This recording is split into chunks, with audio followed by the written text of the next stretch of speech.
नमस्कार. प्रथमतः सर्व पत्रकार बंधूंनो आणि माझ्या तमाम मराठी बंधू भगिनींनो, खरं तर आजची पत्रकार परिषद म्हणण्यापेक्षा या पत्रकार परिषदेच्या माध्यमातून कोणती घोषणा होत आहे असं म्हणण्यापेक्षा नक्कीच आज कुठेतरी मराठी माणसाचा कुठेतरी संयम संपलेला आहे आणि त्या निमित्तानं नवीन संघर्षाची एक सुरुवात, एक नवीन संघर्षाची चळवळ उभी व्हावी आणि या निमित्तानं ही एक आज संयुक्त महाराष्ट्र आघाडी याची एक घोषणा करण्यात आलेली आहे.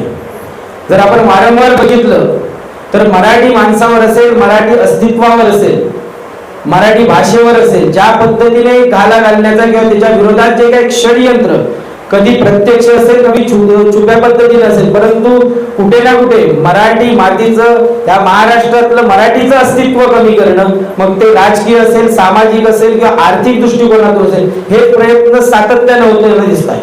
आणि म्हणून 21 नोव्हेंबर रोजी हुतात्मा स्मृती दिनाच्या दिवशी सर्व संघटना तिथे उपस्थित होता आणि त्यावेळी एक विचार मनामध्ये आला की आता आपण येताना एक वेगवेगळ्या संघटना म्हणून आलो, परंतु त्या जर आपण एकत्रितरित्या इथे पोहोचलो असतो तर नक्कीच एक कुठेतरी मराठी माणूस इथे आलाय असं दिसलं असतं. आणि त्या निमित्तानं तो निर्णय घेण्यात आला की येणाऱ्या महानगरपालिका निवडणुकीत आपली सर्व संघटनांची, मराठीसाठी काम करणाऱ्या संघटनांची कुठेतरी एक भूमिका नक्कीच जाहीर झाली पाहिजे आणि सध्याच्या प्रस्थापित राजकारणापर्यंत पोहोचली पाहिजे आणि त्या निमित्ताने हा निर्णय घेण्यात आलेला.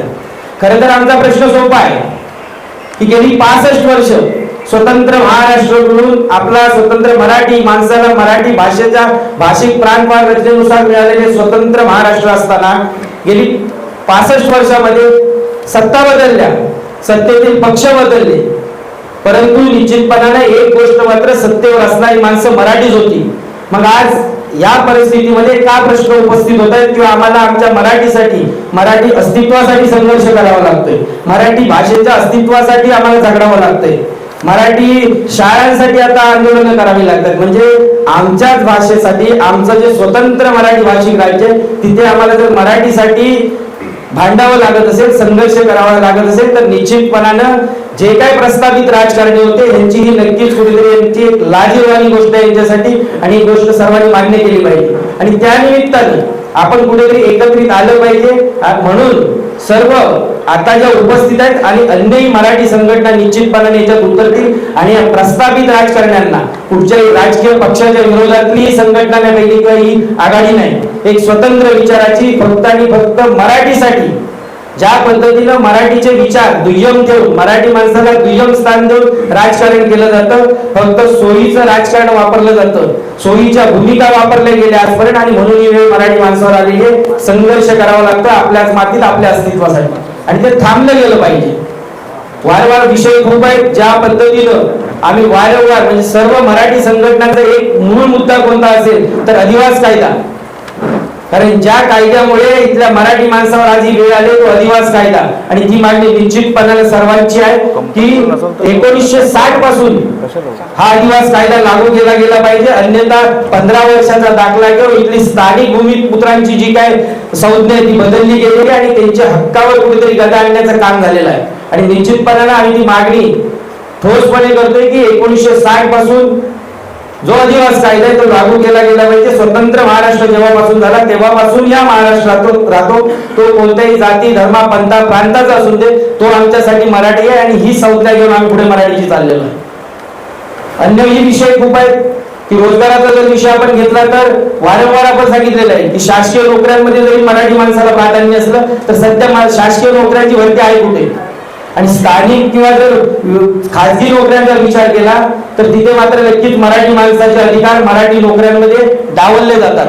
म्हणून निश्चितपणाने याच्यावर प्रशासकीय असेल, शासकीय धोरण राबवण्याची गरज आहे की कमीत कमी 80% मराठी माणसांना संधी देण्याचं धोरण जर एखादा व्यावसायिक उद्योगपती जर राबवणार असेल तर तेव्हाच त्याला मात्र या महाराष्ट्रामध्ये, या मराठी मातीमध्ये व्यवसाय करण्यासाठी परवानगी देण्यात आली पाहिजे. अशा पद्धतीची वेगवेगळी धोरणं राबवून निश्चितपणानं मराठी माणसाला आपलं जे स्वतंत्र महाराष्ट्र आहे, स्वतंत्र मराठी माणसाचं महाराष्ट्र ते कुठेतरी राखण्यासाठी आपण निश्चितपणानं सर्वजण कार्य करू शकतो.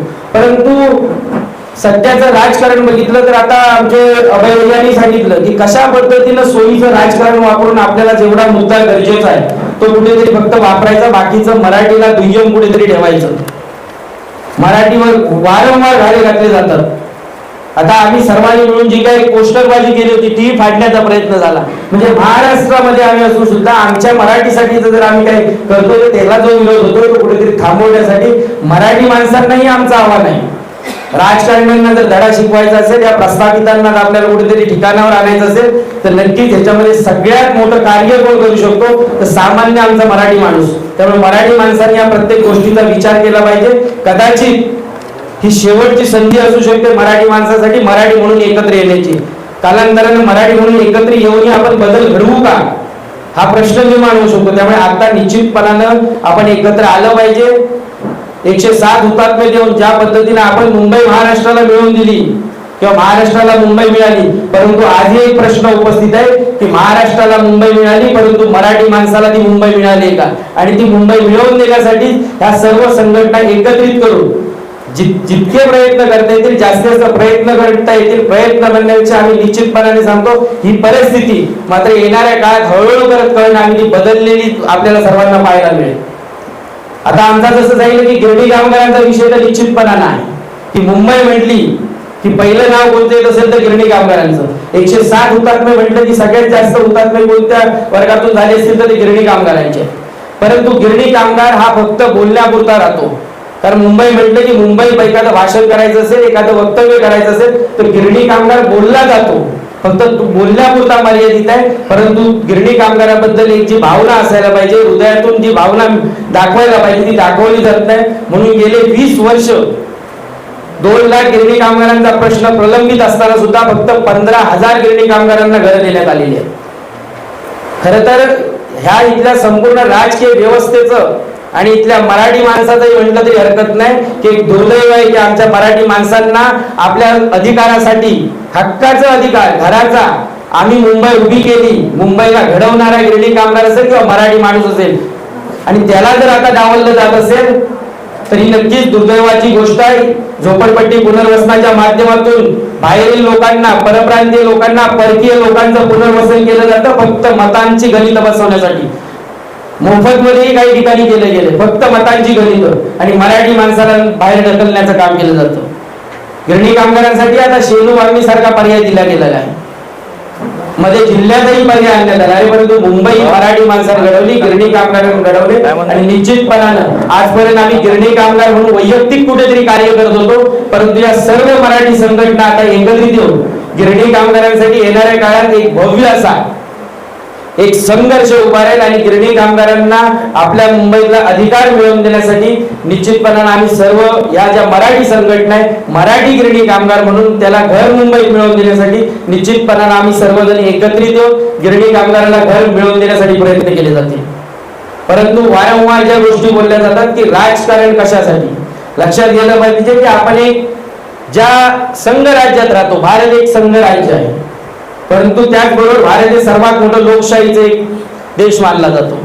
लोकशाही म्हटलं की राजकारण खूप महत्वाचं आहे. कारण इथल्या राजकीय व्यवस्था, राजकीय ध्येय धोरणच ठरवत असतात की तुमचा विकास कसा होणार आहे. आणि त्यामुळे नक्कीच या व्यवस्थेला कुठेतरी आपण त्याच्यामध्ये गेलं पाहिजे आणि बदल घडवायचे तर त्या व्यवस्थेत जाऊनच बदल घडवले जाऊ शकतात. आणि त्या निमित्तानं या संयुक्त महाराष्ट्र आघाडीची आपण स्थापना केलेली आहे. माझे सर्व सहकारी यांनाही खूप खूप शुभेच्छा देईन. येणाऱ्या काळात आपण निश्चितपणाने या मराठी माणसासाठी, मराठी मातेसाठी, छत्रपतींच्या स्वराज्यासाठी, बाबासाहेबांच्या संविधानासाठी एकत्रित लढून पुन्हा आपलं जे वैभव आहे मराठी माणसाचं 1960चं वैभव असेल पुन्हा त्याला मिळवून देऊ एवढं निश्चितपणानं खात्री देतो. जय हिंद, जय महाराष्ट्र.